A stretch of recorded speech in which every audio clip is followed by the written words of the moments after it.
Halo, selamat pagi semuanya anak sekalian. Apa kabar? Apa harap kabar anak didik semuanya sehat selalu dimanapun berada. Nah, kebetulan pada pagi hari ini teman kita si Perdi Turnip sedang sakit.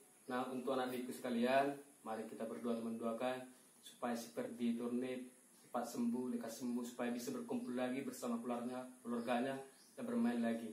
Nah, oke anak, kita lanjut pembelajaran kita pada pagi hari ini. Nah, pembelajaran kita pada pagi hari ini tepatnya pada hari Sabtu 9 Mei 2020 itu dari subtema 4 pembelajaran 1 tentang kebersamaan di tempat wisata. Nah, sebelum kita masuk lebih dalam ke pembelajaran kita bahasa Indonesia hari ini mengenai kebersamaan di tempat wisata, Bapak ingin atau kita mulai kembali pelajaran kita sebelumnya, yaitu pada hari Jumat tanggal 8 Mei 2020.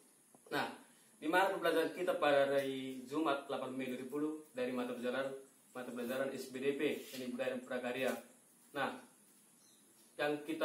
yang Bapak suruh untuk anak-anak kerjakan pada pembelajaran semalam yaitu membuat patung hewan dari plastisi. Nah, Bapak suruh semalam anak-anak semuanya membuat hewan atau bunga atau sayur-sayuran kesukaan anak didik. Nah, setelah anak didik mengirimkan PR-nya sama Bapak mengapresiasi semua pekerjaannya luar biasa bagus. Hasilnya Bapak menghargai hasil usahanya dan kinerjanya. Tetap pertahankan anak didikku supaya bakatnya supaya bisa dikembangkan. Hasilnya sangat luar biasa, bagus, mantap. Nah, oke lah anak, kita lanjut pembelajaran kita pada pagi hari ini, yaitu dari bahasa Indonesia, yaitu subtema 4 mengenai kebersamaan di tempat wisata. Nah, mungkin anak-anak kalau mendengar wisata, pikiran kita jalan-jalan enak, bisa berkumpul bersama keluarga. Nah, kalau kita mendengar tempat wisata ini, pikiran kita bahagia, senang kan? Nah, kebetulan bulan ini atau tahun ini kita mengalami sedikit masalah atau virus, tidak bisa kita untuk pergi keluar jalan-jalan bersama keluarga. Nah, kalau contohnya anak didik mendengar wisata, pengen jalan-jalan kemana yang enak. Apalagi kayak Bapak contohnya kalau mendengar wisata, ya pikir kita langsung bahagia, bisa berkumpul bersama keluarga jalan-jalan. Nah, kebersamaan di tempat wisata merupakan seluruh daerah di Indonesia memiliki tempat wisata. Nah, Indonesia itu memiliki banyak tempat wisata di seluruh provinsi atau kabupaten. Berbagai jenis wisatanya sangat menakjubkan, cantik dan enak untuk dikunjungi. Nah, kebetulan minggu ini Siti dan teman-teman akan mengunjungi tempat wisata. Salah satu tempat wisata yang dikunjungi oleh Siti dan teman-temannya adalah kebun binatang. Nah, mungkin anak-anak sudah pernah atau bersama keluarga pergi jalan-jalan ke kebun binatang. Nah, bagaimana perasaan anak-anak setelah pergi ke kebun binatang? Nah, mungkin perasaan anak-anak bahagia kan? Apalagi bisa melihat hewan kesukaannya, berbagai banyak binatang, jenis binatang di kebun binatang. Sangat memang enak kita bisa berjalan-jalan berwisata ke kebun binatang. Itu sudah sangat luar biasa. Di kebun binatang siswa dapat melihat bibit binatang yang mereka suka. Nah, setelah anak-anak sudah sampai di kebun binatang, anak-anak bebas melihat binatang yang disukai, tapi dikontrol oleh orang tua. Nah, masuk kita ke halaman 166 pembelajaran 1 mengenai asal-usul kota Surabaya. Nah, anak-anak mungkin pernah mendengar cerita asal-usul kota Surabaya. Nah, supaya lebih paham, lebih terhibur sedikit, Bapak akan memutarkan sebuah video. Dahulu di lautan luas sering terjadi perkelahian antara ikan biru surah dengan buaya. Mereka berkelahi hanya karena berebut mangsa. Keduanya sama-sama kuat, sama-sama tangkas, sama-sama cerdik, sama-sama ganas, dan sama-sama rakus. Sudah berkali-kali mereka berkelahi, belum pernah ada yang menang ataupun yang kalah. Akhirnya mereka mengadakan kesepakatan. Aku bosan terus-menerus berkelahi Baya, kata Surah. Aku juga Surah. Apa yang harus kita lakukan agar kita tidak lagi berkelahi? Tanya Buaya. Surah sudah punya rencana untuk menghentikan perkelahiannya dengan Buaya segera menerangkan. Untuk mencegah perkelahian di antara kita, sebaiknya kita membagi daerah kekuasaan menjadi dua. Aku berkuasa sepenuhnya di dalam air dan harus mencari mangsa di dalam air, sedangkan kamu berkuasa di daratan dan mangsamu harus yang berada di daratan. Sebagai batas antara daratan dan air, kita tentukan batasannya, yaitu tempat yang dicapai oleh air laut pada waktu pasang surut.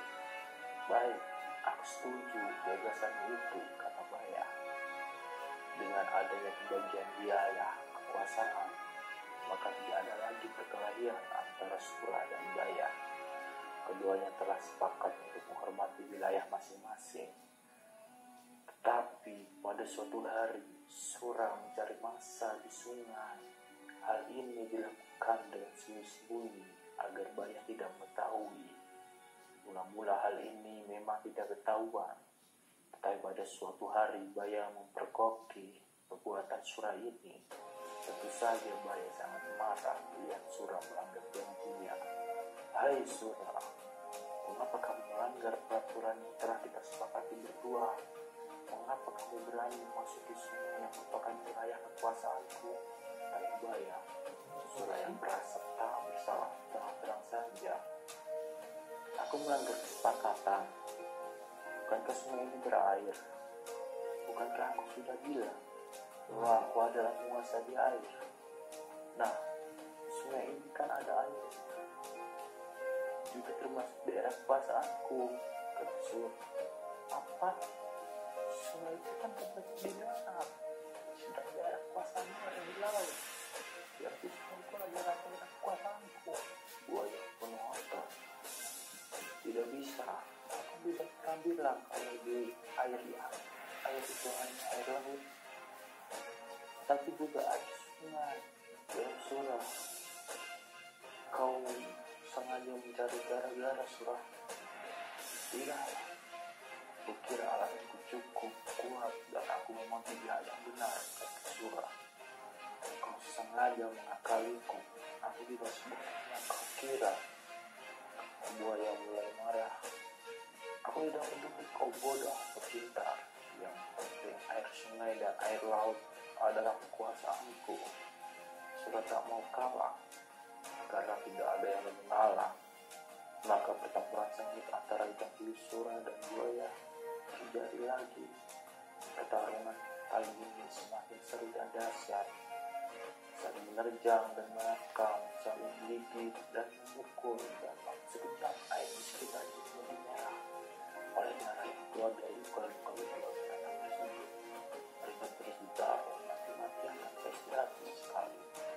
Dalam pertarungan dasar ini, Buaya mendapat gigitan Surah di pangkal ekornya. Sementara Surah juga tergigit ekornya hingga berputus. Lalu Surah kembali ke lautan. Buaya puas sudah mulai mempertahankan daerahnya. Tentang hubungan antara ikan hiu yang Surah dan Buaya bernama Buaya ini sangat berkesan di hati masyarakat Surabaya. Oleh karena itu, nama Surabaya selalu dikait-kaitkan dengan peristiwa ini. Dari peristiwa inilah kemudian dibuat lambang kota Surabaya, yaitu gambar ikan hiu, Surah, dan Buaya. Nah, bagaimana anak setelah menonton video tadi? Nah, semoga anak sekalian terhibur video pembelajaran kita tentang asal-usul kota Surabaya. Nah, mungkin anak sudah bisa sedikit mengetahui bagaimana asal-usul Surabaya itu. Nah, untuk itu anak-anak, nah silakan buka buku halaman 170, buku tema 7. Nah, di situ pada halaman 170 ada 5 pertanyaan. Nah, untuk menjawab pertanyaan tersebut, yang 5 tersebut, nah bagi anak-anak sekalian yang belum paham, bisa dibuka kembali bukunya halaman 166 sampai 169.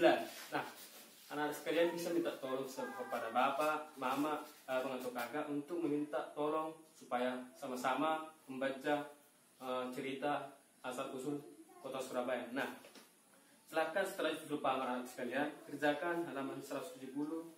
Ayo berlatih, ada 5 soal. Kerjakan di buku catatan bahasa Indonesia.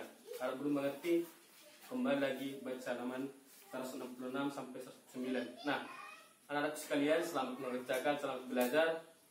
Jangan lupa dikirim fotonya. Sampai jumpa hari Senin. Selamat pagi. Shalom. Dadah.